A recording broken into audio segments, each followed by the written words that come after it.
Hello and welcome to this video about the importance of preventing the financing of terrorism.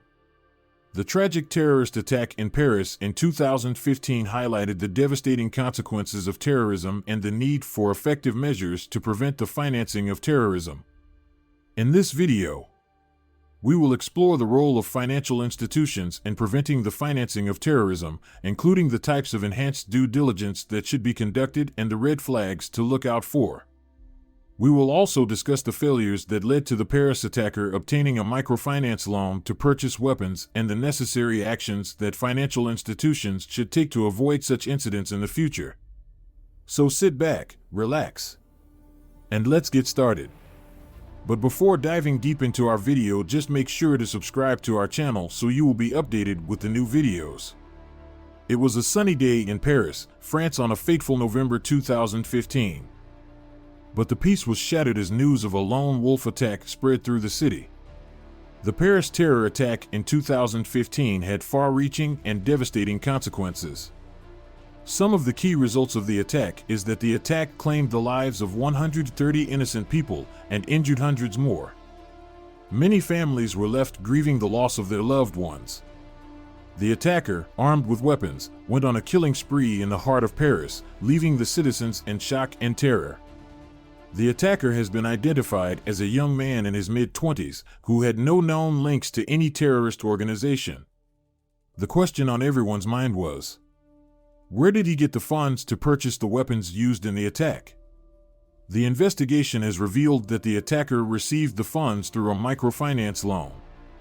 Microfinance institutions provide small loans to people who do not have access to traditional banking systems.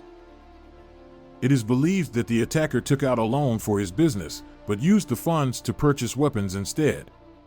This is a concerning development as it highlights the loopholes in the microfinance system. These loans are meant to help people start or grow their businesses, not to fund acts of terror.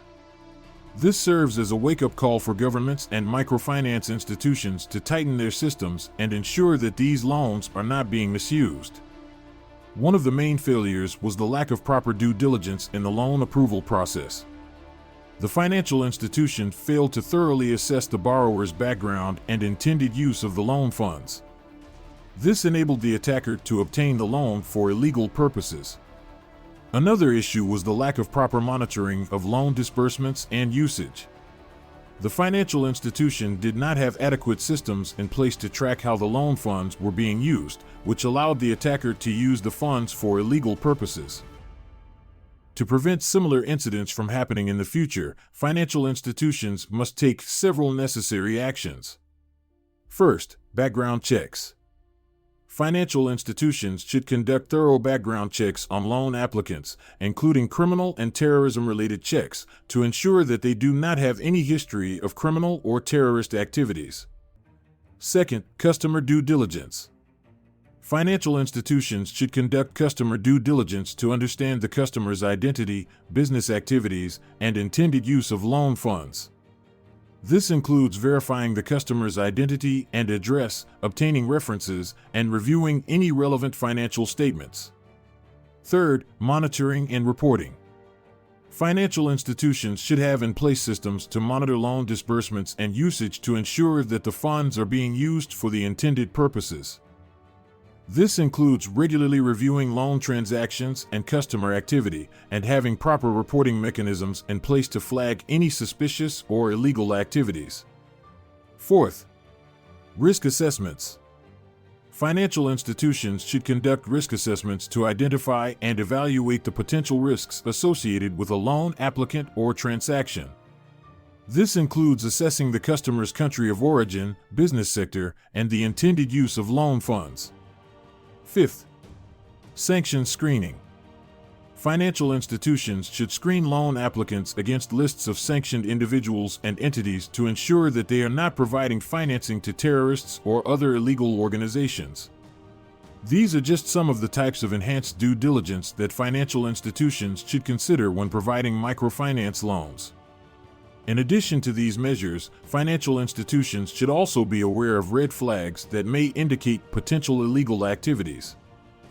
Some of the red flags to look out for include: 1. Suspicious source of funds. If the loan applicant has a suspicious source of funds or a history of suspicious transactions, it may indicate illegal activities. 2. Unusual loan amounts. If the loan amount requested is significantly higher than the loan applicant's normal business activities, it may be a red flag. 3. Unusual loan uses. If the loan applicant's intended use of funds is unusual or does not align with their normal business activities, it may be a red flag. 4. High-risk countries or sectors. If the loan applicant is based in a high-risk country or operates in a high-risk sector, it may indicate potential illegal activities. These are some red flags should be taken into consideration when evaluating loan applicants and conducting enhanced due diligence. By taking these necessary measures, financial institutions can help to prevent the financing of terrorism and ensure the security and safety of their customers and communities.